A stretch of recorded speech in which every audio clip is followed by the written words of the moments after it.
platform for the mock interviews, right? Maybe like in a 1.5 hour, we get to do two mocks with two different people. We can just use their opinions and just reflect that on our personal growth. Agreed. Okay.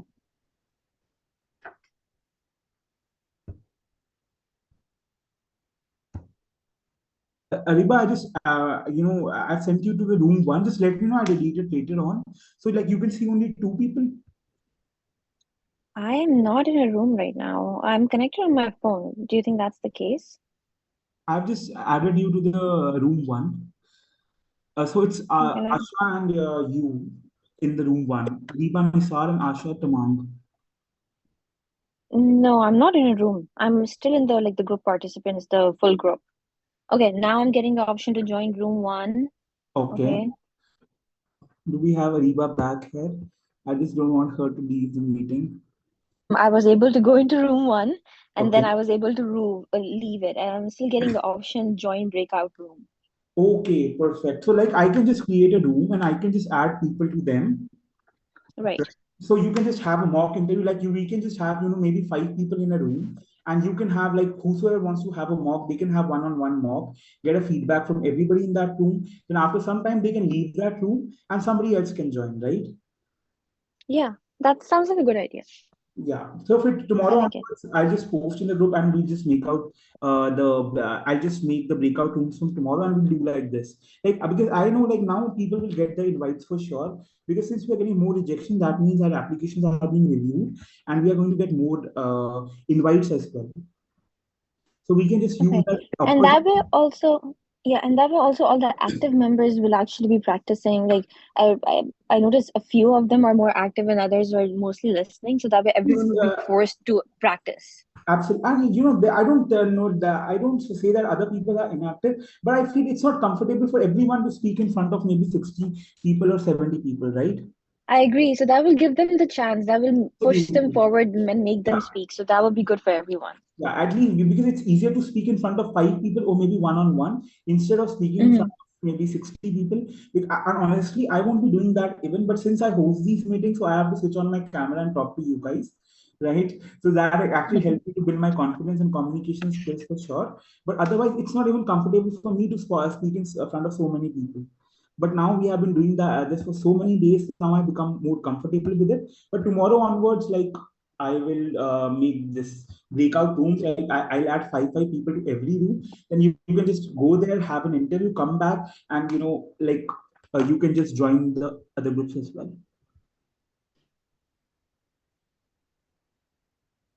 So, answer to Bushra's question that we still have a lot of questions to discuss. So right now, like I went to the room, right, and I was still able to break out and come back to the common room. So if Absolutely. you have questions you want to discuss in like the bigger discussion, and you don't want to be in a smaller group, I Mhm. think you can come out and be in the common room sort of a place and discuss your question with other people who are in the common room. And the Yeah. breakout rooms can go on their own. Absolutely, absolutely. And Bushra, we have honestly, covered most of the questions. And now there'll be new questions rising, coming up every day for sure. But that will happen. Like if you do even a mock, every time you can find a new question. Like yesterday, I was doing a mock, and somebody asked me the question which I posted right now. That if you have, what will be the hobby that you do in a free time that you can, use that in our program to add something to our program. So every time you do a mock, you come up with a new question, and that gives you a new perspective for sure. Because the person who's asking you that question, he knows what will be the answer for that question.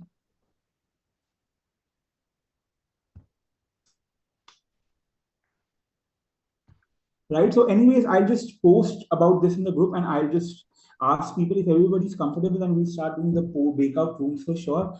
Because having these meetings is a good thought. Like it has been very good journey for me so far, but now I even feel that we should focus more on the mock interviews as well. I have a suggestion, Aishman. While when we start the meeting, initially 15 minutes or 20 minutes, we can discuss any question that is pending, and Okay. then we can go into breakout rooms. Okay. So that way we can address both the issues, if it's acceptable to you. Oh, no, no. See, I just host these meetings. These are like since few people join it, so everybody, it's a participation from everyone, right? I am no one to impose whatever I think on you guys, right? So Yeah, no problem. It was yeah, just a suggestion. If yeah, everyone likes it, then yeah, that's it what could I help. think Yeah. Riva mentioned, that during first 15 minutes or 20 minutes, we can discuss a question. And after that, we can just have the breakout rooms. I'll create the multiple breakout rooms, and that will be open to everyone. And you can just join the group and, have your mock sessions. And in that way, you can just have maybe two mock sessions per day and have a feedback on that as well. Right. So anyways, we'll start the meeting right now. Just give me a second. I have a call. Just give me a second. So the first question is, as I posted, was that if you ever get a chance, what's a hobby in the free time that you do, and you can add that to our program. That will help to add something to our program. I'll just type in the group.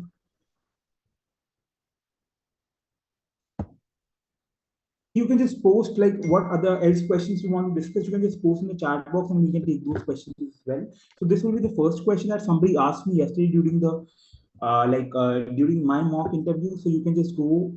So I like this question, and I didn't have an answer to that, right? So you can just give your opinion on that as well, and then you can type two more questions you want me to discuss during the meeting. So yeah, anybody, like, do you want to answer like what is your hobby in your free time that can add something to a particular program? Okay, tell me instance when you fail in medical school. Okay. Mhm. Okay, that's the second question. Tell me an instance where you fail in your medical school. And yeah, somebody can post the third question as well. Yeah, just go ahead with the anybody has an answer to this hobby in your free time that will add something to the program. Not your regular hobbies, but something that will add something to the program. Do you want to start, or should I? I can Of have a go course. at it. No, just go ahead. So for hobbies, like I feel like everyone has very casual hobbies. So I don't know if it's this answer would be fitting, but my answer would be, I think my hobbies would be something that would add to the wellness part of the program. So I don't know if I can help on like my hobbies would add anything for academic program or for like the clinical side. But since I love cooking, so I feel like that can be like one of our wellness activities in the program. And even in my current department that I'm at, we have like we have like food parties where everyone just bakes something or cooks something or brings something from outside, and we have like a lunch event together, and we have that half an hour we all just sit together, relax, try each other's food that we have cooked and prepared for our group of residents. And I think that like really helps us bond, and it's something really personal at the same time, but it's like fun because you're having food and you're enjoying yourself. So that is something which I feel like can be added to the program as a wellness activity. Okay, that's a very, very good answer. Okay, perfect. So you're saying the food parties, and that can be a wellness activity as well. And in Yeah, that I mean, every program exactly focuses on wellness a lot, right? So our hobbies might not be very productive, but they can always help in this way to the program. So maybe come up with something like that for an example. okay, perfect. That's a very, very good answer. Yeah. Anybody else? Yeah, Iceman, can I say? Go ahead, of course. Go ahead. So, yeah, I feel like this question is the best part of the interview for me uh, because being a creative person, I feel like I'm going to contribute to your program in different ways. Like, for example, I love creative writing, so I can use this skill for, making posters, flyers, for addressing social and medical issues, for advocacies for your program. And also I feel like I'm good at communication skill, and also multiple participated multiple times in webinars and also in discussions. So I'm going to add to your program by organizing multiple events, like addressing the sensible critical cases. And also, like, in a lighter note, as you know I I'm a person who love to initiate things, so I can organize different competitions, like literary competitions, cultural functions like fashion shows, dance shows, because I have some knowledge about this, and also experience of organizing this kind of functions before. And also at last, like, I love cooking, and also I love inviting friends for good dinners. So I think I can entertain my teammates, especially when they're stressed, by some good. That way, I'm going to contribute to your program. Okay, perfect. Yeah, that's a good answer. Okay. So anybody else, just go ahead with your answer. Bushra, do you have an answer to this question? I would say that my hobby is fitness related, gym related. So Bushra, I think there's some kind of disturbance on your side. Could you check with that? Or you can just switch. uh, uh, uh, is it okay now?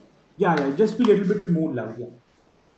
Uh, Actually, I cannot be more loud because I am right now sitting in the library. Okay, So, that's fine. That's fine. Go ahead.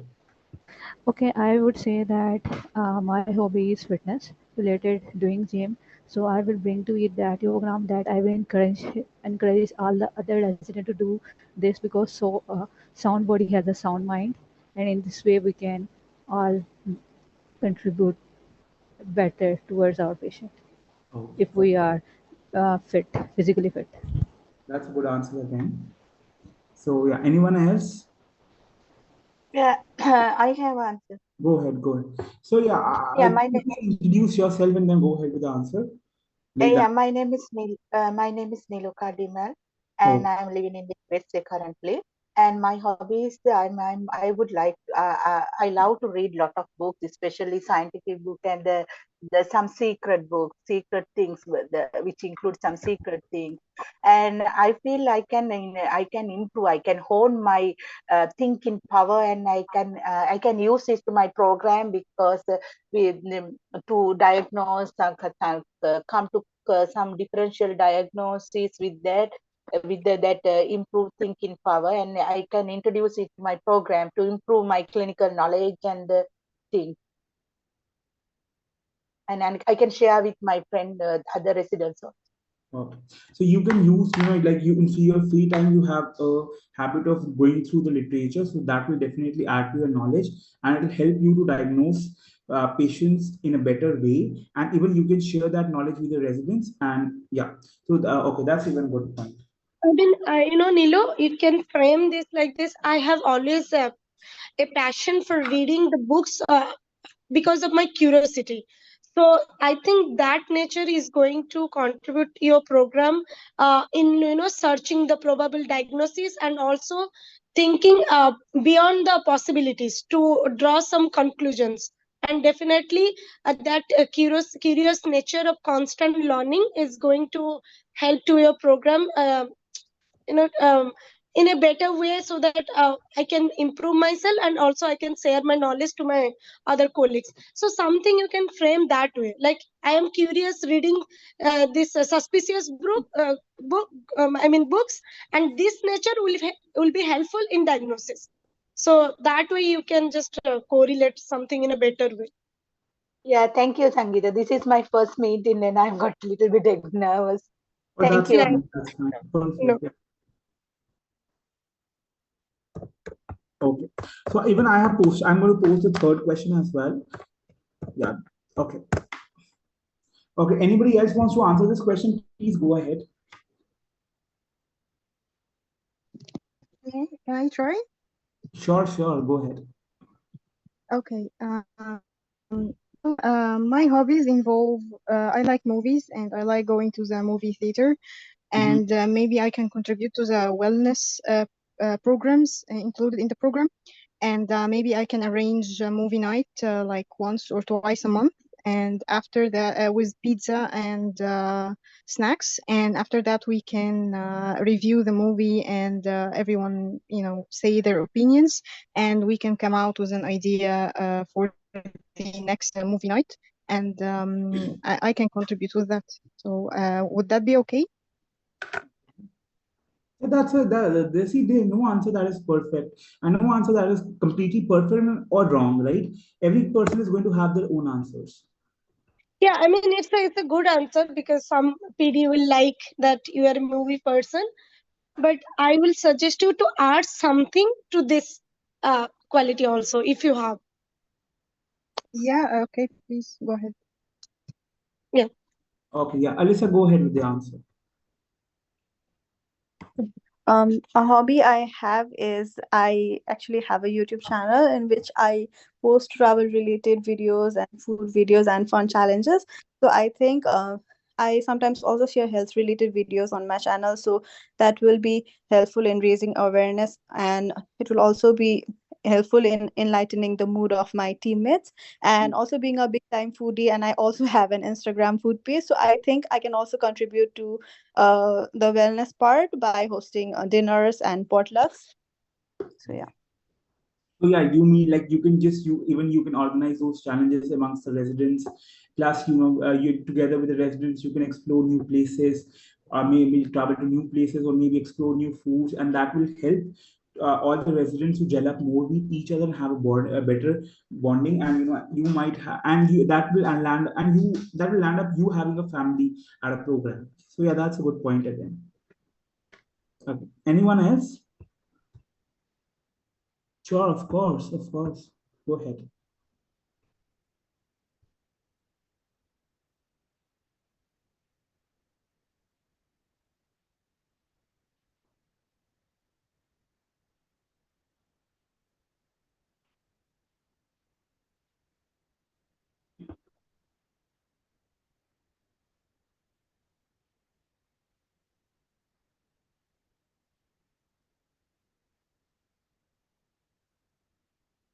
Okay.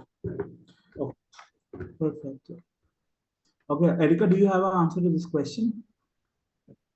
Um, I just need 2 more minutes. I'm still thinking of it. Oh, I'll take 2 more minutes and I'll okay. give my answer. Perfect. Absolutely.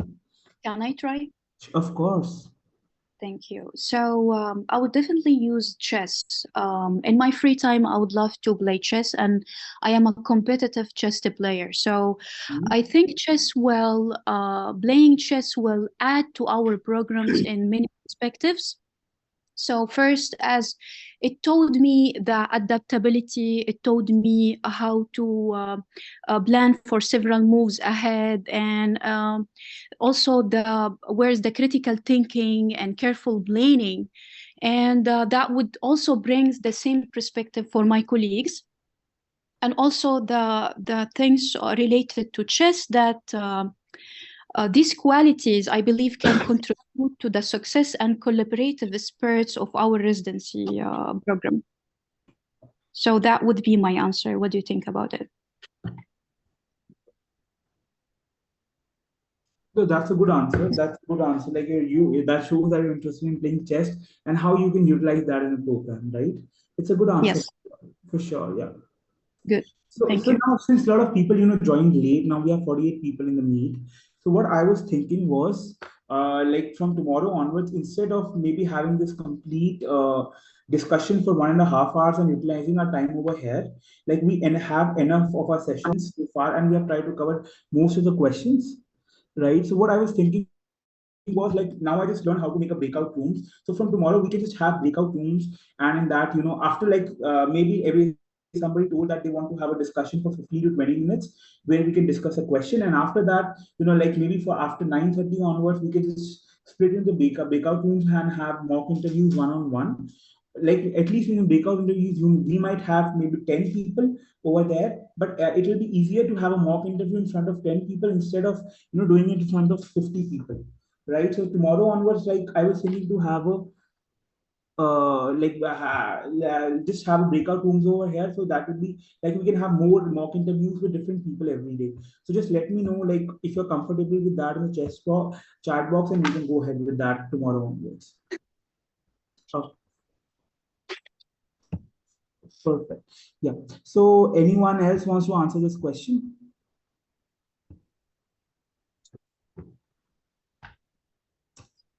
Okay, Erica, go ahead. Go ahead. So yeah, firstly, the suggestion you gave about the breakout rooms, I think it makes sense now to practice there. And answering this question, which is what are my hobbies and how can I contribute to the program?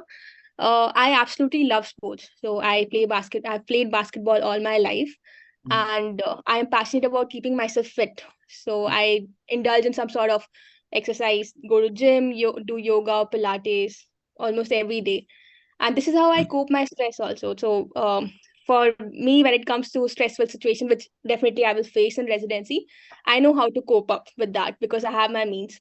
And adding on to the program, I think I can inspire my co-residents, my seniors, my juniors to stay fit, because that staying fit physically really affects your mental health, and that can add a lot of value to other people work when they are working. And if they feel healthy, the work will be efficient. So yeah, I think that's how I will add to the program. Perfect, perfect. So yeah, Can I get feedback on this? that's a good answer, Erica, for sure. Like, so you are talking about your hobbies as well, and that how you'll incorporate that into your program, right? And at the end of it, you can just add like, maybe I'll get a small family in my residency program, and it'll help me to cope up with the stressful situations as well. So it's a very good point. Like, you're talking about your hobby and then how you're relating it to the how you're going to incorporate it into the residency program. All right, thank you. Yeah. So when somebody just asked me this question yesterday, I was not able to answer this question. So, but then he told me that how can I answer this question is that in my free time, I like to cook Indian food and I'm very good at following the recipes.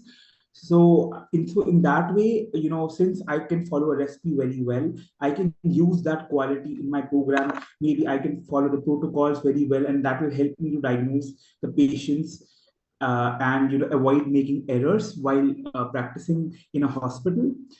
So yeah, that's what he told me, that I can answer that way. But even I can add, like, maybe I can cook food for my residents, and over that we can just bond with each other and gel up, and maybe we can be good friends, and that way I can make my own small family at the program. That will help me to cope up with the stressful times or even the low points of my life. So yeah, that is how I even answer my question. Yeah. So anyone else? And you could, then I can just talk that I have Instagram page where I share my USMLE journey. So I will just involve more of the residents and take their perspective and share their perspective to the world, to the fellow IMGs who are on this journey, by letting them share their experiences through my Instagram page. So yeah, I can just frame my answer in that way as well. Right. So Just a little pointer. okay. This question might most likely be a follow-up question. So the Okay. first question before this is most likely going to be, tell me about your hobbies. And the next question would be, how do you think your hobbies will contribute to the program? So be prepared that you might not have to give a background of your hobbies in the answer, that you might have already answered that these are my hobbies or this is what I like to do. That's what I So, actually did yesterday only. Like, I just talked about right. my all the hobbies in that question, and then that person made me realize that what was the actual question, that I need to talk about a hobby and how is going to add to a program, Yeah. right? So yeah, absolutely. I don't have to mention about everything, so I can just talk about cooking and how it can reflect into the program. Okay. So anybody else wants to answer this question, then we can just move to the second question. That is, what is the failure when did you, or what was the moment when you thought that you failed in the medical school?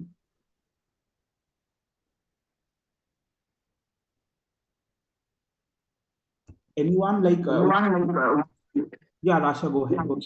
Yeah, I think my answer is similar to your answer. Actually, my main hobby is cooking, and I miss my name as a chef. So I remember one day I participated in a big party, a community party, and then one of the chef actually offered me to work with them because they like the food I made.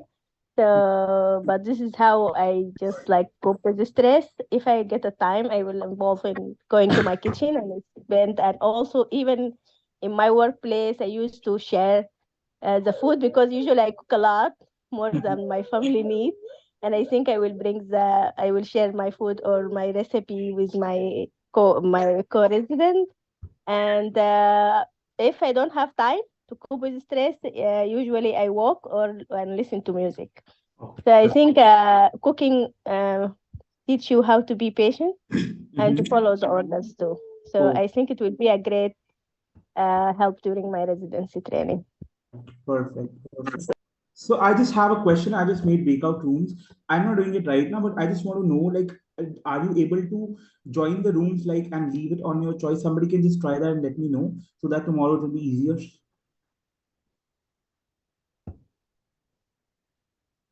I tried it, so I can do it. So someone else also try, please. Yeah, just try it. Like you can enter and you can leave. Just let me know if you can enter the room of your choice, and you can just leave that as well, so that you know.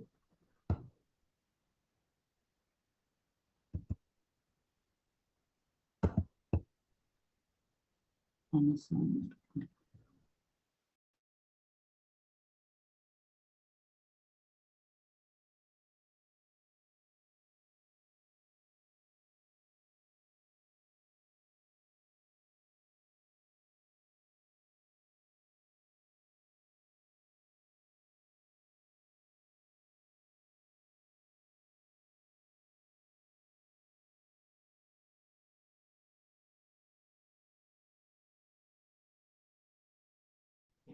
Okay, I give a try to answer the previous Okay. question. So in Mhm. my free times, I am doing like writing down some poems, and I found that make me relax in the difficult and hard times when I'm working. So I Mhm. will let my mind just run wild and write down the piece of papers, and that make me relax and cope with the stress. And also, I remember a time when my coworker was have a difficult time.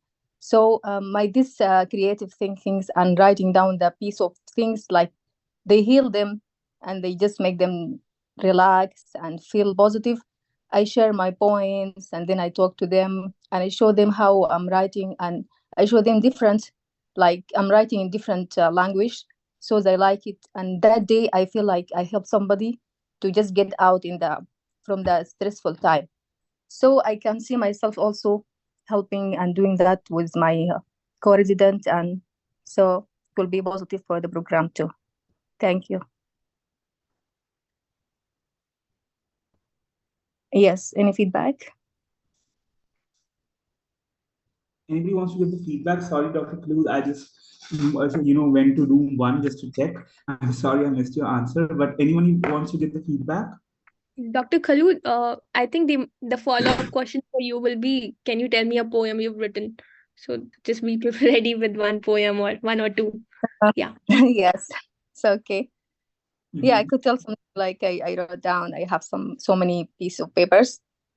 Yeah. You have a passion for writing poems, and then you can just have maybe have the poetry sessions with your co-residents, and that's how you'll gel up. I hope that was I think that was your answer. Yes, I just like I used it to also when I had the time with my coworker and they have Mhm. a hard time, I think. Then I just get this creative thinking and just I show them some like words and some motivated writings, Oh, and I saw perfect. that it became a positive impact for that coworker. Okay, perfect, perfect. So yeah, so till 9:40 we'll take this question, then we'll shift to the second question. Anybody till 9:45 we'll take this question, we'll Yes. shift to next. I Yeah, both. just, Dr. Sunil. sorry, yeah, I'm at work, so I just try to just sneak some time to talk. So actually, I think it's a very interesting question. What I can say on this is probably because I'm working on my social media page on Instagram, that where I post social media, sorry, medical related topics on the social media. So I think that I can bring to their program, and then not just the curriculum part, but maybe the lives of the resident, the life of the hospital. So I think that I can make it because nowadays after COVID and after this, so Instagram, social media page or maybe platforms, they're very much like in hand. So I think I can make a better image or maybe present it well in a case. So yeah, that's my hobby, and that I can incorporate in the program as well. Okay, perfect. That's a very, very good answer again. Like, then they Thank might you. ask you about your Instagram page as well. So Yeah, that's very, yeah. that's what even I'll do. Like, I'll bring my Instagram page, though I don't have that much reach to my page. But Yeah. definitely, that's like directing your interview to your Yes. favorite thing, right? Yes. Yes. Yes. First, Yes. I agree. Thank that's a you. good answer. Yeah. Anybody else wants to answer this question? Harshita, do you want to answer this question? Way to cooking that would you know like bring something like substantial to the residency program. Does anyone have any ideas like how I could frame the answer Sorry. apart from the and potlucks, or like somebody mentioned. Sorry, can you just repeat again? I think your voice was breaking, Harshita. Can you hear me now? Is it Yeah. better? Mhm. Yeah. So like one of my hobbies is cooking, but then I wanted to know like is there anything else substantial that we could mention Yeah. uh that hobby would bring to the residency program? Like somebody said I think dinners and potlucks, which is a very good point. Is there anything else that we can Like add? first thing is when you will share your interest that I love inviting people in for good dinners, and I can also teach simple recipes because residency can be hectic, and especially when you are like running out of time. So that way they'll understand that you are first you are a friendly person, you are a caring person, and you are a good team player. And along with that you can say the way Iceman said, like I'm good at following recipes. So that point you can correlate that I'll be good at learning, and I am a receptive person. I'm good at listening the patients also, because I'm a good follower. I'm an because there are two category of people. Few are leaders, few are followers. As someone who is following the recipe is good, so he can be a good listener, he can be a good follower, he can be a like good student. So the PD may like that aspect also. And apart from that, cooking is also like creative thing. You can say like I love exploring new cuisines. Like that is in my hobby time. I love seeing I love seeing YouTubes and traveling different parts of world, and also trying different cuisines. That way also they will get to know that you are very adaptable to newer culture and also their food lifestyle, because food is the one of the simple way to get connect to other people and their culture and their beliefs. So that was, and also your curious personality will be shown to the PD. So I think these are few things where you can Yeah, relate. so you can just instead of maybe like cooking, you can say that I'm very and when I try new recipes, I can just have house parties and call over my co-residents. In that way, we'll gel up with each other and have Yeah. some good time. And I'll be able to explore their beliefs, cultures, and thinking. And if I like it, I might reflect it on my personal growth. So it will be beneficial for all of us. And that way, I can create a small family for me in my residency program who I can rely on during my stressful times as well and share my happy moments as well, right? So And that also praise a few by giving few examples about their food. If you have some good experience while rotating and over all, that, then talk during about that it. meet, I can just maybe I can learn cuisines from their cultures, from their home, and I can even try that. I would just love to even try making all of those as well and try and get later on. So you could just frame it yourself, because at the end of the day, everybody's not going to get this question, right? It's just a possibility that you can get a question, but everybody's not going to get this question for sure. So you can just frame it in that way. That's just a suggestion, but anybody else has a better suggestion, then you can just talk about that. Yes, man. Thank you, Dr. Sapta. I would like to add one point. Okay. Uh, just add the term socialization, because that is very. Are you applying for internal medicine, Dr. Harshita? Yes, yes, yes. Yeah, so one of the internal medicine person has to be social, like socialization has to be there in internal medicine, and you providing arranging potlucks is like just add the term socialization sounds good, I think. Absolutely. Okay, Perfect. got it. Thank you. Doing that, meet people So, that. well, the thing is, they want to know the extra skills that hobby brings to you, and it can relate it to the program itself. So creativity, it can be used also. Creativity, detail-oriented skills that can actually enhance your ability to you're noticing small details, so that actually can be used in professional term related to the program. So actually, I had the same question. Is it smart to, we have to be honest and same time, so we can choose one of the hobbies that also related in a professional way to the program. Let's say I say chess, another one said some kind of sports that it can affect intellectually also with communication with the colleagues and everyone. So it's, as you said, first you said something related to what's the actual question is about. So they want to know. I would say if the program director asked me at the end of the day, you want to relieve or something, and you're gonna do something to relieve, let's say, I would say exploring international cuisines, make cook. I will cook. So um, but if they ask me a hobby that will add to the program like that, I will use something else. So what do you think? Maybe I will change my answer. I would say yes. At the end of the day, I will do this. And if you asking me about a hobby that can add to the program, I would say chess, which is one of my best hobbies that I will play on my free time with my colleagues. I would definitely do that.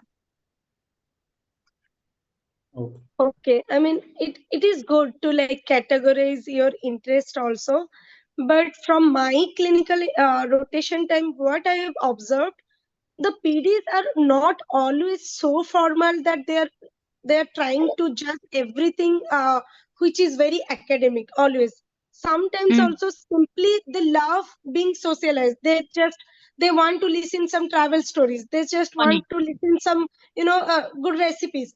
So Yes. just observe the PD, and that way you make your answer. It's not necessary to make everything very much Professional. academic or very much which is inclined towards which is showing your intellectual power. It is not necessary, because ultimately they need people with whom they can work in a very comfortable situation. So even some light, if you can talk in a very lighter note, like someone told he's liking fitness, or someone told I can organize yoga, or simply this cooking thing, that may also work for them, because this profession is already hectic. So this is one question where you can there is a chance where you can bring some answers by which they will get to know you are a very fun loving, you are a lively person, you are not a monotonous person, that way. Because rest other questions are related to hospital challenges, how you are knowing your personality, your attitude to handle the The situation, funny that part way. about, yeah, I totally agree with you. Yeah. So now we'll just shift to Sylvia. Dr. Khlu, do you want to answer something? You just raised your hands. I think that's by mistake. Yeah, I want to ask something. Yeah, you just go ahead, then we'll shift to the next question. That would be Okay, so I have something, I don't know how to frame it or rephrase it to be something useful for the program. So for myself, I like a healthy recipe. I'm obsessed with healthy recipe. I'm always try to get on the healthy side of cooking because of myself and my boys. And also I like work out in my free time. And me and my husband, we are obsessed with traveling all around, traveling inside the United States and traveling abroad. So how can I frame it or put it in the, how can that help my program? So I'd like any of you guys help me to rephrase it. I Thank think you. this healthy recipe concept is a very good one to bring into the table, because that way they will get to know that you are aware of your own health, and you respect others' health as well. And also you are a creative person because you are into cooking.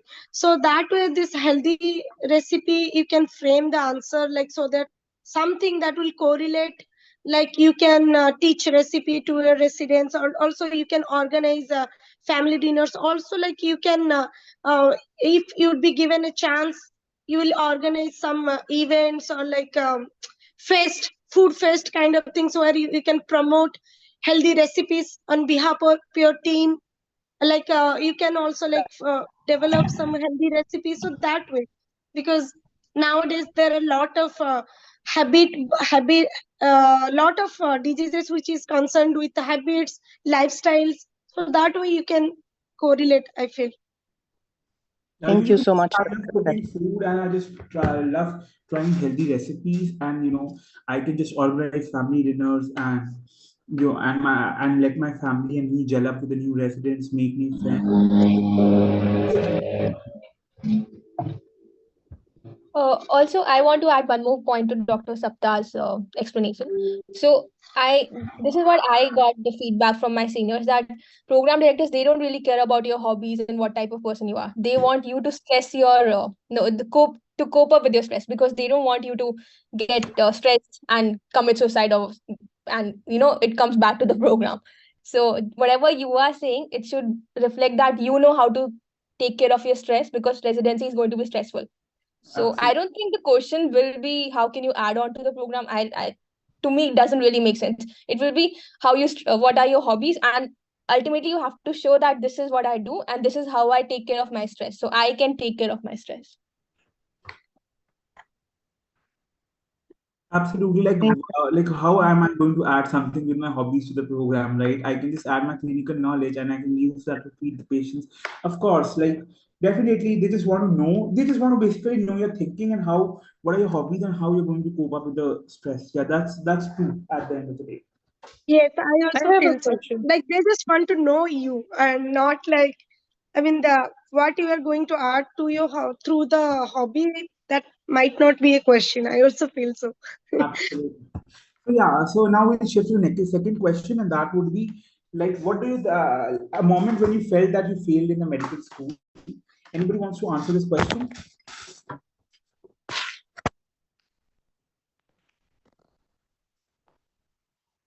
Just to give an overview, we can just start this question like I don't have a failure in my medical school, so I can just start that question. So like addressing the program director or the attending, like so in like during my journey in my medical school, I didn't have a failure, but I do have regrets, and then I can just talk about that.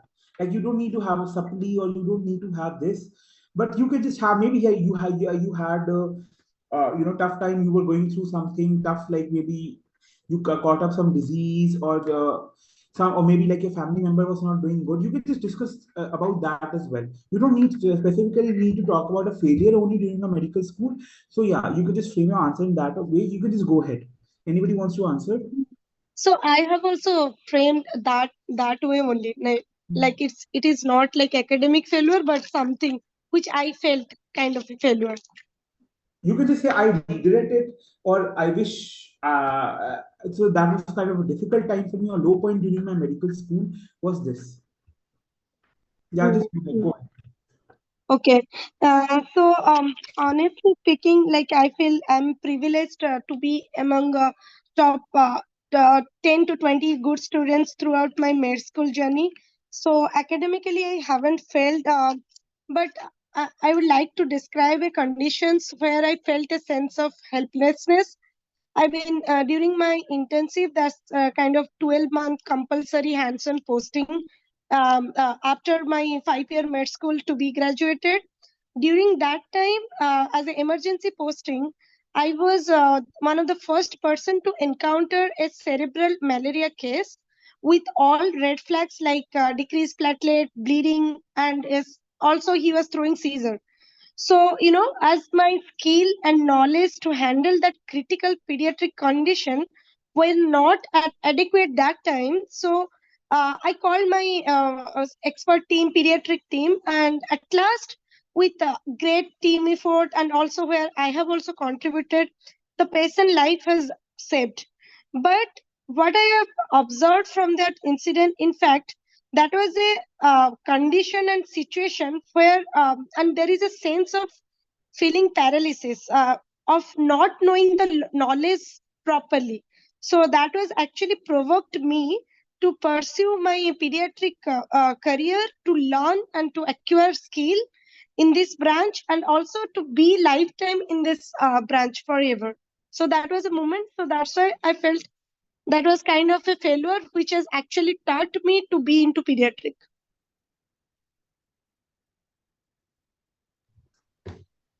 Oh, that's a good answer. Like you have a story to tell. Yeah, Ariba, you want to Yeah, I say? think that's a great answer.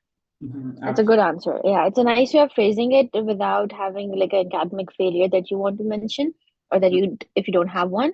I think that's a We yeah, all I have really like that idea. incidents, right? We all have such kind of failure because earlier days we are not that expert also. So we can show that. Oh, Thank perfect. So yeah, I'll go ahead with my answer quickly. So yeah, so when I go back in my medical school, I don't have like I won't say it's a failure, but yeah, I have a regret that as we're growing mature, we realize the importance of the family and friends.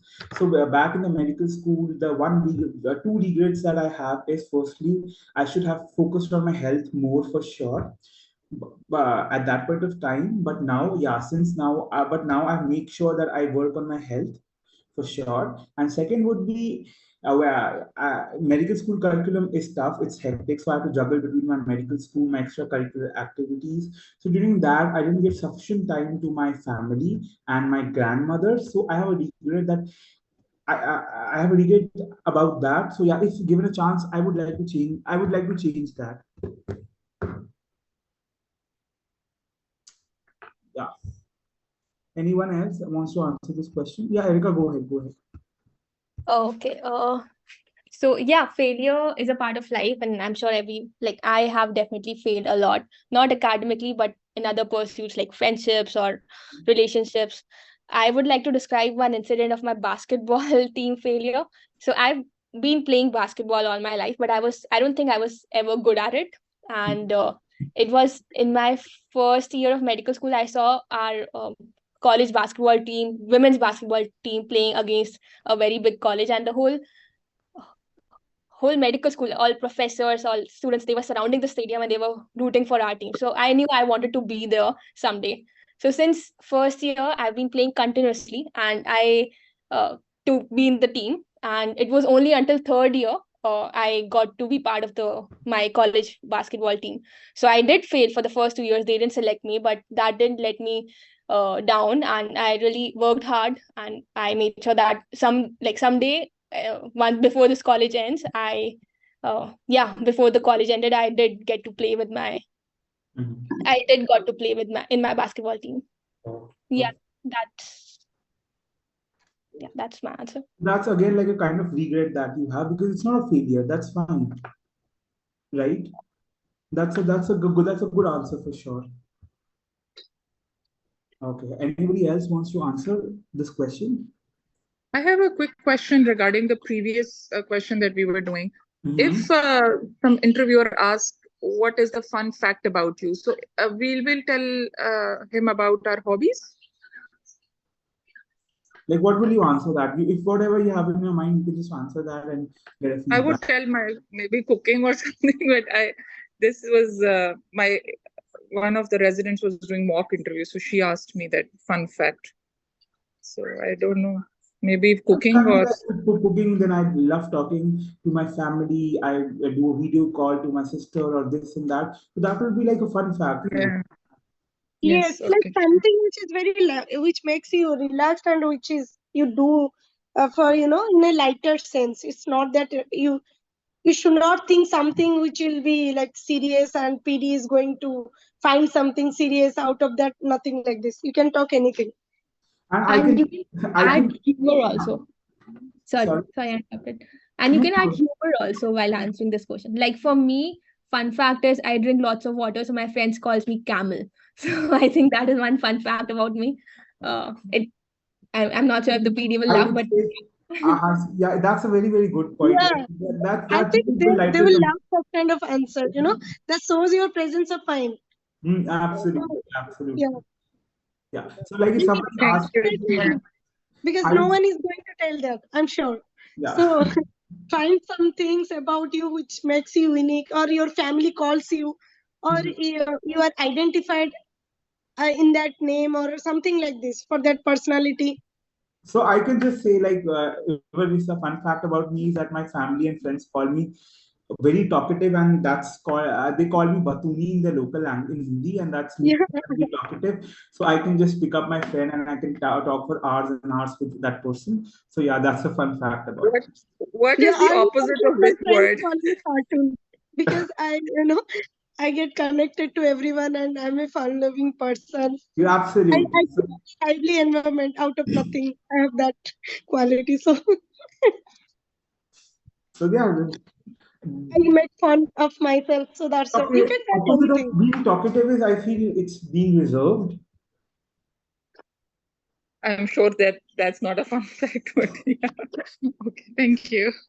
I'm very quiet and just try to make it funny. I can say So, that. I'm very quiet. Yeah, thank So you you. can just say, I don't somebody think can so, say, but I don't think that will really look good because as a doctor we cannot be quiet. We have to talk to people all the time.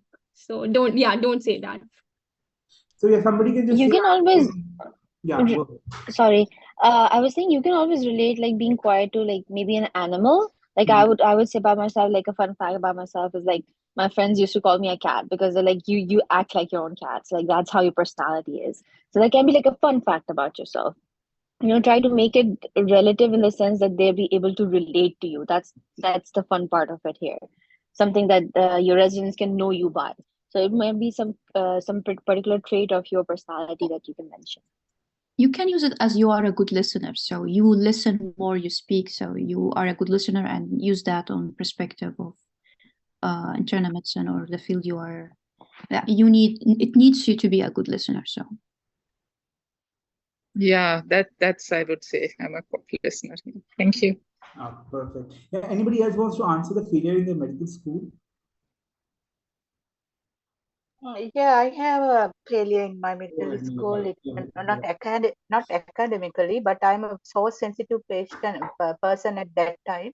If something happened to my patient, bad thing like a death or some bad injury, I feel I take it as a personal thing, and I cannot cooperate for a few days. I cannot continue my work for a few days. But with the time being, I adapted to that situation. I'm not that type of person. But at the medical school period, I cannot tolerate it for a few days. That I think it's so. It's my failure at that time. Is that good answer? So I would sort of rephrase that a little bit, and you can start off like this.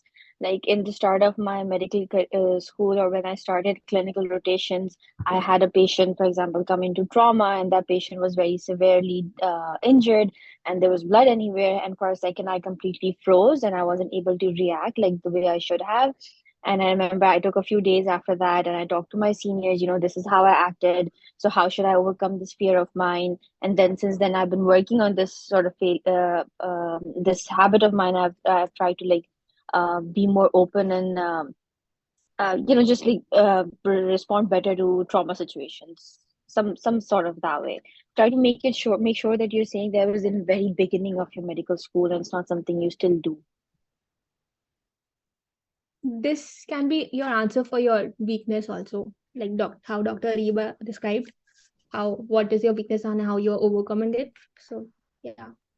Yeah, so you can, yeah, absolutely, like you can just say that initially you were affected, because if you're going to be affected now as well, then that's not a good point, right? Because in this profession you see losing your patients, and if you'll be affected every time, then it will be difficult, right? So you can just say initially, when maybe during second year I saw somebody, I lost a patient, I was in a ward and we lost that patient, and that affected me emotionally a lot and I was disturbed for a few days. But then I brought that up with the resident, and then they taught me that it's a part of the profession, and slowly and steadily I was fine, and now these things don't affect me. So at that time was a kind of low point in the medical school for me. Yeah. Anyone else wants to answer this question before we move to the next question? We'll take this question till 10:10, and then last 20 minutes, we'll take the third question, which is like what difficulties you think you're going to your seniors is going to face while teaching you. So yeah, anybody wants to answer this question, please go ahead. Anyone? What was that again? Sorry? What was the question again you just said? I'll repeat that again. But yeah, anybody wants to answer this question, failure in the medical school? The question was, what would be the difficulties you think your senior will face while teaching you? So it was like posted in group. I think somebody recently asked them in an interview. So I just, took that as a third question. So yeah, anybody else wants to do that? Or we can shift to the third question, and then in the last 20 minutes, we can have a breakout session as well. Like in last 15 minutes, we can do the mock interview. I would like to answer that. Go ahead. While I was posted in my labor room during my internship, actually the day was really busy and there wasn't any bed available, and it was late night and a patient came in labor, but since no bed was available and I really wanted to help the patient but I couldn't do anything. I even contacted my senior resident, but since no bed was available we had to refer to the patient. It's not actually a failure on my part, but I really regret that day and I hope that I could do something for that patient. Can I answer this? Sorry, can you repeat again quickly? Is this example fine or is it not? I didn't get that example. Can you quickly say that again? Okay, so it was my duty in labor room, and the labor room was really busy that day. And one patient came at really late night, and since no bed was available, and that patient we couldn't do anything for that patient, and had to shift the patient to another hospital. So I think that was a failure, but it wasn't a failure on my part. But I really regret because we could have done something for that patient. So this was my example. What can this question? But actually, it doesn't. I think it doesn't look like a failure. Actually. Actually, it's very Also, sorry, Ayushman, continue. Go ahead, Erika. Yeah, no, go ahead. Also, a few days ago, we discussed this question, clinical mistake. I think it looks like more like that. Can these two questions be combined? I mean, it means the same, right? Failure. If you are taking it academically or clinically, it sounds like clinical mistake only. It's So not a your it can be like said when somebody asks you, your ethics were compromised. Okay. Like it will be because it's not a mistake at the end of the day. It's not anybody's fault that there's available. So I have Yeah. something to say. Go ahead. You can maybe change it to a scenario like for the recent question what Aishman asked right now, like how a senior is going to have a challenge. Maybe you can twist it saying that you were not trained enough to maybe handle a delivery, but you were the only person available at the time. So she had to teach you and at the same time you had to do. So maybe we can change the situation. But for the failure, I don't think like referring a patient will look good. Maybe you can choose something else. That's my opinion. Thank you.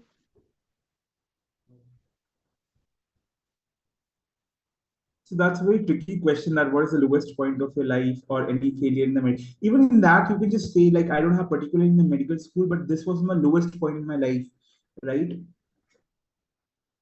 So yeah, it's a tricky question for sure. So like when we have a lot of questions in our mind, and what we can use that when we do the mock interviews, we can just use that as an opportunity, just to listen to the perspective of the other person, right? Because it's very difficult to take up all the questions in a meeting because there are a lot of people over here. But when we do a mock interview, we can just use that opportunity to just listen to the answer of the other person, know the perspective, their perspective, and we can just use that in our answers as well. So that is a good thing about the mock interviews now, because we are approaching towards that time when we are going to have a lot of interviews, right? Like everybody hopefully will get the invites, more and more invites for sure. And we need to be prepared for our interviews.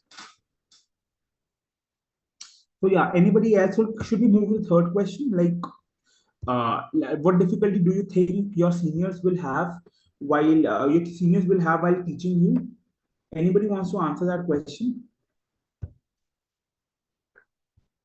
So like I'll just start with the answer. So when I just saw this question, what I thought was that I'll say is like, firstly, definitely my senior will have more experience than me. Like he has been in practice into this part of this US healthcare system for many years, or is like a part of this healthcare system for longer than me for sure. So he has more experience. But me being naive to this system and just being a first year resident, definitely there is a difference of knowledge between both of us. So we have to spend more time making me understand things. And secondly, I would say that I love asking a lot of questions because because I have to clear all my doubts. So he will have to tackle with that as well. So these are 2 points that came up in my mind, and I know this is not a good answer, but yeah, you can go ahead with your answer.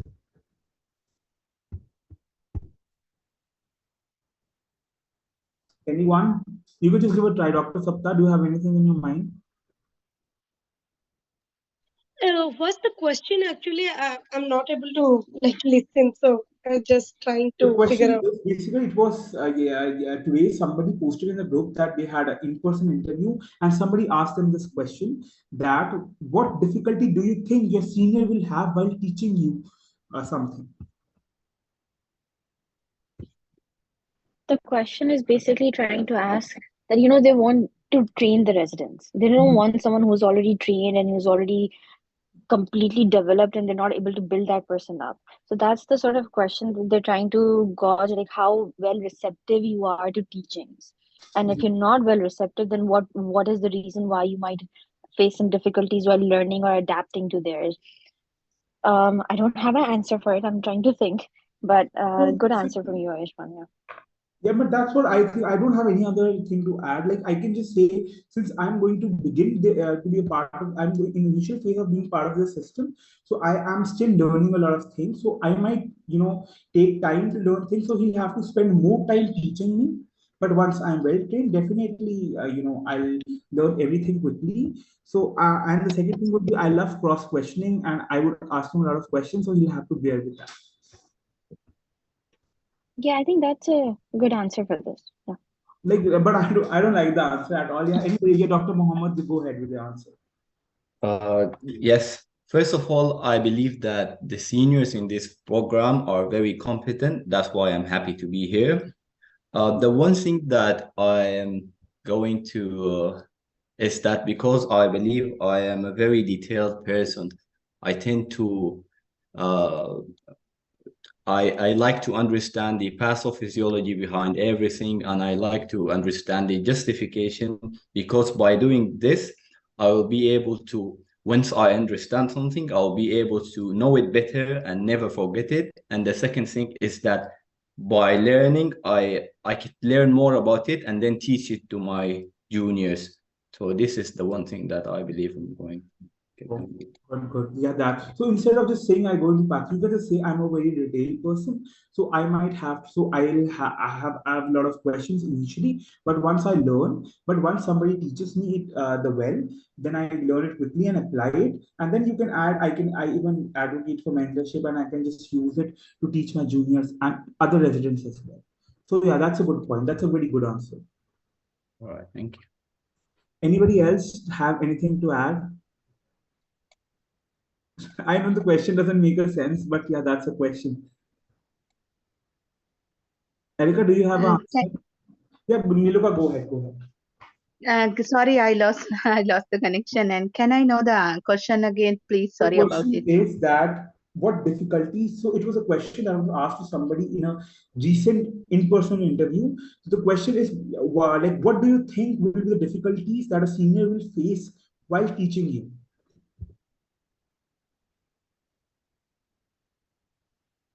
So that's the question. Yeah. Dr. Sapta. Thank you. I want to try. Yeah. Okay, go ahead, then we'll go with Niluka. Even I don't have the right answer, but I'll just try. That of course, my seniors are very much acquainted with the system for a long time, and they are the experts in the field. And also, in fact, having a group of good seniors is a blessing for your own personal and professional growth. But I feel like I'm a responsible and dependable person. So I would try to adopt with the newer teaching and newer environment very quickly. I will first I would like to observe the thing, then listen them fully, then practice them till I get it done with the task. And then at last, if I would be given a chance, I would like to teach my juniors so that I'll make it a habit. So that way I will try to learn and try to make my seniors job easier for me. And another thing is my analytical mindset and curious personality that will help my seniors to teach me in a more quicker and easier, and also in a less time frame. And I'll try to I'll try to understand the environment on my own, so that I'll make their job a little bit easy. Good, good. So yeah, that's a very, very good point that you mentioned. You give Actually, this. I don't have a perfect answer for this. I have never thought of this, but yeah, we need That's to a very, frame. very good answer. That's a very, very good answer, Sapta, for sure. But the second point, you can just say that since I'm very curious or inquisitive, so I like asking questions. So that will make my Yeah. teaching, that will make the conversation between me and my senior very interactive. Yes, yes. Right? A very interactive and interesting. So yeah, same as like I also like questioning a lot. So that makes a conversation very interesting and interactive for sure. Yeah. Erika, do you have an answer to this? Um, yeah, I can try. So, Okay. I think they are trying to ask, will you be a difficult junior? Mhm. I think the question makes, like, to me, that is what it means. So definitely the answer should be no. I won't be a difficult junior. So I can rephrase it like, I won't say that my seniors will have difficulty teaching me, but I will definitely need their guidance and their teachings throughout, at least in my first year of residency, because I'm new to the system. I want to learn everything about the system, and especially the when it comes to outside the direct patient care, which is insurance and EMR, so something like that. So just avoid that I will be a difficult, don't mention that they will have difficulty in teaching you this. You will definitely need guidance, everyone will need guidance, but it won't be difficult for us. So I would like to face it in that way. And I will mention that I do have clinical experience in my home country, so clinically I'm okay, but I will need your guidance in these aspects. Because it's a new, And yes, of course, it's a new healthcare system, though I have experienced it during my rotations. But still, it's a new country when I'm going to actually going to treat the patients. So they'll have to spend a little bit of more time teaching things. But once I learn, I'll apply those things quickly, and I can use that knowledge to even teach other residents and my juniors as well. Yeah. Yeah, that's a good answer, Erika, for sure. So, so you just wrote in the chat, shall I say that I am a very easy learner? I'm a very easy learning person. I don't have any difficulty. So that's very true. Even I think the same about me, but we don't have to be brutally honest, right? So yeah, I like if I'm interviewing somebody and somebody gives me that answer, I won't like it for sure. So you just need to expand it a little bit. Like you are an easy learner, but somebody has to teach you, right? For yeah, that. so you can just say my seniors will definitely not have difficulty because I'm an easy learner, but I will need your guidance in these aspects. Initially, but yeah, once That they teach me well. Erika? Dr. Harshita. Yes, Dr. Harshita. Yeah, sorry for interrupting you. Could you please repeat your answer? Because I had an issue with the internet, my internet connection, so it was breaking. I couldn't hear your answer. So I don't know if it's right, but the question to me, it means that whether you'll be a difficult resident, junior. So our answer is definitely no, we won't be difficult junior. That's why they should take us. So I think I think I will say it like uh, how did I start? One second. Uh, what did say? I forgot my first statement. Yeah, so Yeah, you I said you are easy learner. no, I'm not I won't say that. I won't say that term. So I will say that my residents will not have difficulty teaching me, but I will definitely need their guidance and teachings throughout at least my intern year, because I'm new to the system. I want to learn so many things and I'm here to get myself trained. Uh, yeah, so something like that. I want to show that I'm not somebody too difficult to teach, but again I want to also show that I'm receptive and I want to learn here. So like Dr. Ariba also mentioned that they want you to teach, but all at the same time just mention that you are not difficult to teach. I mean, to me it makes sense. So you can just add your experience also, that you have worked in India or wherever you are, and you have the clinical experience, but you are new to the system, so you want to learn everything about the system, and you will need your seniors to guide you. But you can assure the PD or the seniors that you won't be a difficult junior to learn, because you do understand stuff and you are an easy learner. You can add that. See, if somebody says that I don't need, they won't have any difficulty, that's wrong, right? We are going to be part of a new healthcare system altogether, so it takes time. right? So they'll have to teach us, but yeah, we don't have that. It's difficult teaching us something like that. But yeah, we have to say that they'll have to teach us. But once I learn, I can easily apply that knowledge and share it with my residents and juniors as well. So yeah, you can just frame something like that. First, of course, I need your guidance during the residency. That's Let me try. Rasha, do you have anything to say, Rasha? Go ahead. Yeah, it's the same thing. Just I wanna try it. So I think I will say, yeah, okay. I think this is a good question. The difficulty, I can't say it's the difficulty, but even I'm familiar with the EPIC system and EMR in US, still I need to familiarize myself with the hospital system. And this is a training position, so I'm a trainee.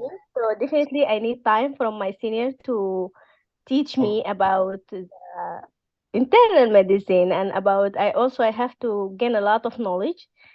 Still I have a knowledge. I know I have baseline knowledge, but still I need to learn more knowledge about how to treat patient and approach and everything. But the good thing about me is that I'm a fast learner, so at least I will not give them a lot of long hard time. And once I felt a little bit committed, I will try to I don't know. Oh, that's fine. Like I think the answer is going to be same for everyone that we are quick learners, but we need the guidance for sure, and we can share it with Yeah. everyone. So I just have one more question. That's I just interesting like, one. if we ask, this is like a training position, like this is a just training job. So we are here to get trained. So Exactly. yeah. And we're open to learning any day, anytime. So yeah, even I have one more question. Like I just posted that in group, and a lot of you told that we didn't discuss that question. So should I go ahead with that question? Go ahead. Yes, please. Alyssa, you want to answer this question? Go ahead. Then I can just at the end mention that.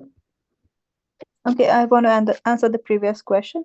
So I would Okay. say working as an extern in a US clinic for 4 months now has given me some idea of how the system works. But working in a hospital setting is totally a different thing. And my seniors, they would have initially difficulty because it would be time consuming because I mean, completely understand how the system works. And I would be new to the EMR that they are following. And I might also have difficulty understanding the medical abbreviations since they are used differently at different hospitals. So now once I learn the system slowly and with time, I think I will be good, and I will also be able to share my knowledge with the juniors and help them as well.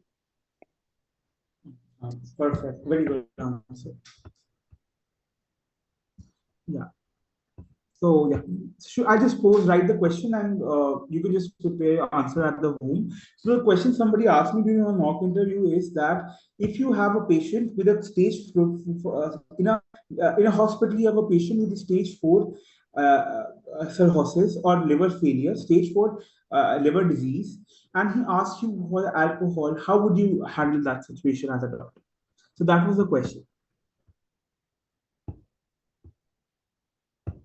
Yeah, so if anybody wants to answer the previous question, they can go ahead with that. Otherwise, if you want to answer this question, you can go ahead. Shall I answer the previous question? Go ahead, of course. Yes, I have I hone my basic knowledge regarding the US system, clinical system from my observership during my externship and observership.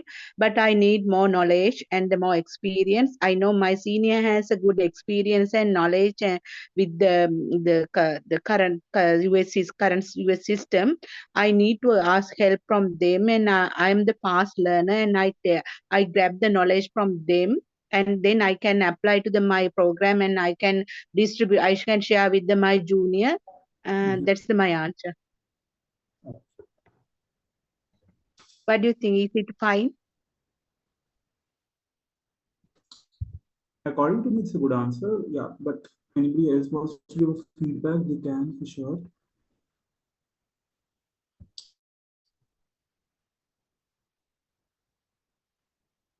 It's a good answer, Nilika. There's no wrong answer at the end of the day. We just, we need to phrase the answers well for sure. But yeah, it's a good answer. Anybody else wants to answer this question? You can just go ahead, turn on your mics and you can answer.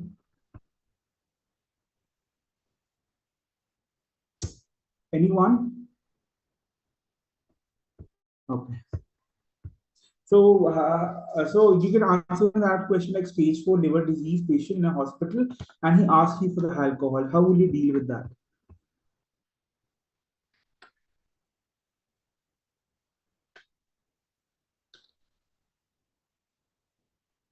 Anyone? Am I mute? No. Okay, I'll just answer the question. So if I ever get a patient with a stage 4 liver disease and he asks me for the alcohol, the first thing is I would start a open-ended conversation with him. I'll try to understand that why why he's asking for the alcohol. Is he suffering from any symptoms, any signs and symptoms of alcohol withdrawal? Then after that, I'll ask about the understanding of his disease, that how well he understands, and then I will make him understand the disease and the complications that are going to arise because of the disease, and how drinking alcohol at this point of time will going to affect his disease for sure. But after that, 90% of the cases he understand that and he won't ask for the alcohol again. But after that also, if he's very, very adamant, at that time I'll just go and search for some literature on the alcohol quantity that can be given to a stage 4 liver patient, or even if it can be given or not, right? And then using that literature, I might go to my team, talk with the gastroenterologist and the other members of the team, and after that we can decide whatever is decided. We can just implement that with the patient. So yeah, that was my answer. Anybody has a better answer?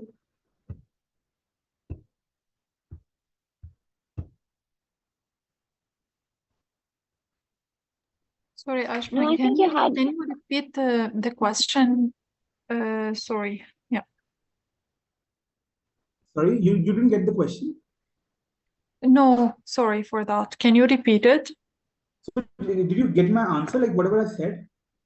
Or I was mute? Even no, I'm sorry. Like I had a bad No, we heard connection. your answer. Yeah. Sorry? We heard your answer. Ruba, the question is that he asked that if you're in a hospital and there's a patient who has stage 4 cancer and liver cirrhosis or something, but the patient is asking you for alcohol. So how will you deal with that? And Ayushman's answer, which I really liked, was that I would start having an open-ended conversation with the patient. And I would firstly ask him why he's asking for him, then assess him for any symptoms of withdrawal, also assess his decision-taking capacity, and also then try to have an open-ended discussion with him about what his current diagnosis is, what does it mean for him, and how alcohol might affect that. And if I'm still unsure about the knowledge I have about how much a patient can take alcohol at this stage, I would look up some literature, and you can always say that I would also ask my senior attending or my senior resident to help me counsel this patient if I'm unable to do it by myself. Or just instead of taking the responsibility on me, I'll just go and talk to a gastroenterologist and my team member, and whatever is decided, we can implement that, right? Instead of taking the blame on me and I just end up giving the alcohol to the patient. Because this was a question that I was asked during an interview, and at that point of time I said that if he doesn't agree, then I'll give him the alcohol, because it's a patient's autonomy to have it or not, right? But then a person who was interviewing me, then he told me that you have to be diplomatic. You don't have to lose at the end and say that I'll give him the alcohol. You don't have to say that, right? You just have to be diplomatic, that I'll go and discuss it with my team, and then whatever is decided, we can just discuss that with the patient or implement it. So that's why that is what is the power of a mock interview at this moment, because you get different opinions on the different questions, right? Just instead of just discussing that 3 questions, now we can have more and more mock interviews, and we can have access to different questions, right? So anybody has an answer to this question as well, like a better answer, or even like whatever answer you have, you can just go ahead. We'll get to know a new person. Yeah, Alisa, go ahead. Actually, my answer is similar to yours. So, if a person would is asks me for alcohol, then at first I would like to assess the patient, have an open-ended conversation with the patient, and would like to address what is the reason that he is asking for alcohol, whether he is stressed or is there any pain or is he anxious. And then if he is under pain, I would suggest an alternative for pain relief, and if he is under stress or anxiety, then I would maybe offer him for some psychiatric consultation that would relieve his anxiety. And then I would provide him non-judgmental information regarding his condition and how he should avoid taking alcohol, and it could exacerbate his condition more. And if he is addicted to alcohol, then I can also talk to a counselor or a social service group. And if the patient gives consent, then maybe we can talk to the family, which may provide him emotional support, and he might quit alcohol. And even if after doing all of this he doesn't agree and still keeps on asking for alcohol, then I would document his need on our EMR and keep him in follow-up. That's a good answer. Okay. That's a very, very good answer. Very well phrased answer. Yeah. Anybody else? Yeah, absolutely. Absolutely. You can also add in that for such patients who are have terminal cancer or terminally ill, it is important to have a psychiatry consultation on board as part of the team. And we might need their assistance in counseling the patient, and might also need a social worker's help to further deal with something like that. Yeah, it's like better than psychiatry would be, bringing on the psychologist to the team, because he can counsel the patient about the situation, and it will help. He'll counsel the patient and help him better cope up with that situation. Also, one more point. The stage 4 liver disease asking for alcohol, we need to assess the sensorium, because mostly patient can be into encephalopathy, and that could be the reason he's acting like this. So Yeah, I think that's what I like I said, decision-making capacity, like we need to make sure he Absolutely. has good decision-making capacity at this point. Yeah. So yeah, that's so tomorrow I just make 10 breakout rooms that will be open to everyone. So you can enter wherever room you want and at whatever time. So you can just have your mock interview. You can even listen to people if you're not comfortable taking a mock interview. But once you take a mock interview, please switch on your cameras, right? At least you can get a feedback of the camera quality. Plus, it makes the session interactive, and it's easier to get a mock interview. Right, otherwise it will be otherwise when you switch on your off your cameras, it will be difficult to talk with that. So yeah, tomorrow I'll make 10 breakout rooms and I'll write in the group so that more and more people can join and we can have better practice. You can even if you want, you can just do 3 mock interviews also. It's up to you. You have to just avail that opportunity, right? So anybody wants to answer anything, you can just go ahead. Otherwise, I'll end the meeting. Yeah, Alyssa, you want to answer something? Just raise your hands. Oh no, that was from previous. Okay. Anybody else wants to answer? Should I end the meeting? I want to answer, Okay, I go think, ahead. 2 of the questions, maybe, I guess. The one you said about the failure. So I have one thing in my mind. Can I talk about it? Like during the 3rd year of my medical school, we were rotating, and then we have the lectures, we have the night shift, because it's like a transition from the theoretical to the practical. So I volunteered in the study group to make the notes and presentations and then distribute among the other members. So at the end of the day, I was noticing that I was being deprived, sleep deprived, like drained, exhausted. My grades were affecting because I was a good student, but at the end of the day, because I like to journal, I look back through the notes, I reflect back and notice that I was failing myself, because at the end, if I'm not getting good clinical knowledge and skills, and won't be able to apply it to the patients. So I think at that time, I start saying no to the people and start delegating the task among the study group members. And I believe that was one time I felt like I failed myself. But now I'm working on it, and I'm still working on it. Yeah. So would that be considered or no? I'm just confused. So yeah, you could just say, I'm not working on it, because that's done, right? You can just say at that time, I thought that I have very good leadership skills, but somewhere I failed at that point of time. So I have a regret about that, right? Because we don't have academic failure in critical skills, right? Yes, So yes, yes. Then since then, Dr. Suraj is with us today, so yeah, that is what we were planning, is to have breakout rooms from tomorrow onwards, and we can just have one-on-one interviews, right? I just post in the group today as well. Yeah, I mean, what are the timings for that? We'll just go with the regular meeting, right? Like instead of just discussing 3 questions here, we'll end up having 2 mock interviews, right?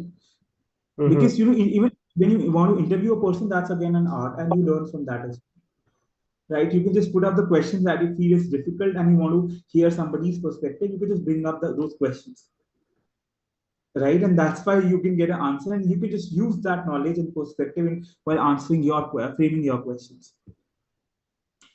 So yeah, I'll end the meeting right now, because we are already 1 hour 30 minutes into the meeting. Anyways, that's a recurring link, so you can just, whenever you want to come, you can come here and just join the rooms. And so I think, like, if you can just, we can even do the mock interviews right now. We can just get into the room wherever we want, and we can do our mock interviews, right? Because it's a recurring link. You can join this link whenever you want. Dr. Iceman? Yeah, Vivek, go ahead. I have a question for you. Like, when the interviewer asks that, actually it's a question that was asked to my friend, that the interviewer asked that, how would your dean or your principal of your medical school describe you if I call him? Can you please answer this question? For that, you can just go through a MSPE and you can just, like, little bit explain that. Yeah, you're right. You just have to go through each and every document. You can just go through your MSP, like whatever is written over there. You can just explain, answer that during when they ask you this question, because that's what they know. MSP is a document what the dean thinks about you, right? Yeah, are we supposed to repeat the things that is already written on our MSP? How would you know that what he wants to answer? Like, you're going to get an idea from whatever he has written, right? Apart from that, how would you know what he wants to talk about? No, I think the question is, what do you think what is like, how your principal sees you? So what do you think? He'll use, what adjectives will he use for you? So it's not like what he's using, but what do you think? So and I haven't seen my MSP, so I don't think it's allowed also. Do people see the MSP? I'm not sure. But don't go for Yeah, we're that allowed. correct way to ask that what are your strengths. So you can just say that I feel like, or you can just start by that. That's a very good question. While I was working with my dean, he used to tell me these things about me. So you can just frame it like that, and then just tell about your strengths. That's it. And a question, how about universities that universities that have a lot, like a big number of students? For example, in my country, we were like 1,000 students per year. So it's a bit like we don't have really like that,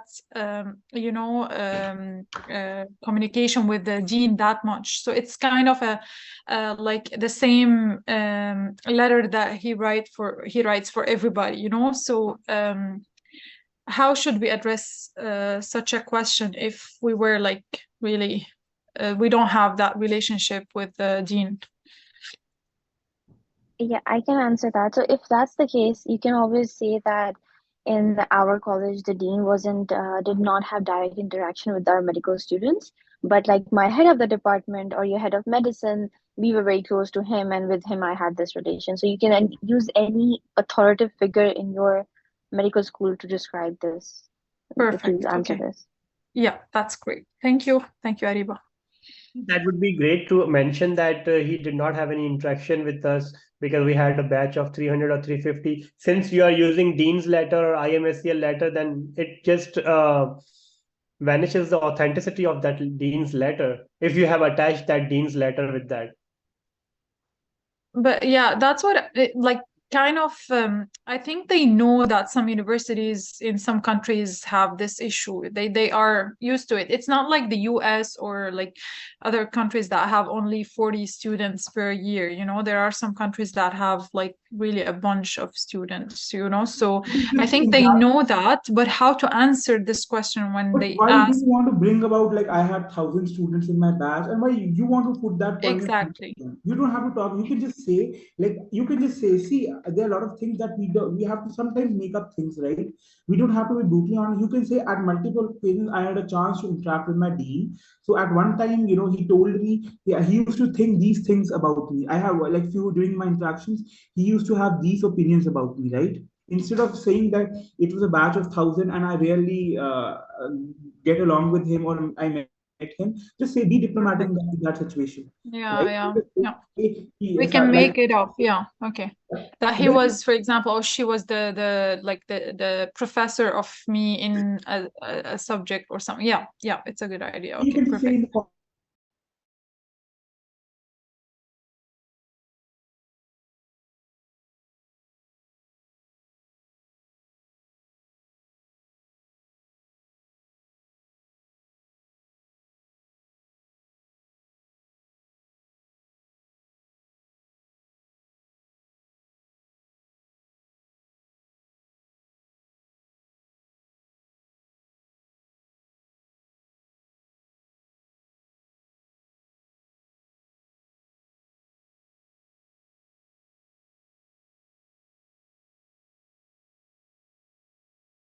Join now, you can. Okay. Suraj, can you please explain one more time? Yeah, Right side, because I cannot find it. Where you see the button leave, just before the leave button, there's an option of more. 3 dots, and there's written more. Just click on more, and then you see the breakout rooms option. Click on breakout rooms, then you'll see there are different rooms options. Oh, got you. So there is breakout rooms and we can join any of them, or what it is like? You can join any of Hello? them. You can go in room 1 or room 3. I see most of the people are in room 1 and room 3. Hello? Hello? Yeah, sorry, I lost you. I didn't hear. Yeah, you can join any room then. Either you want to go in room 2, room 1, room 3. I see in room 1 and room 3 there are most of the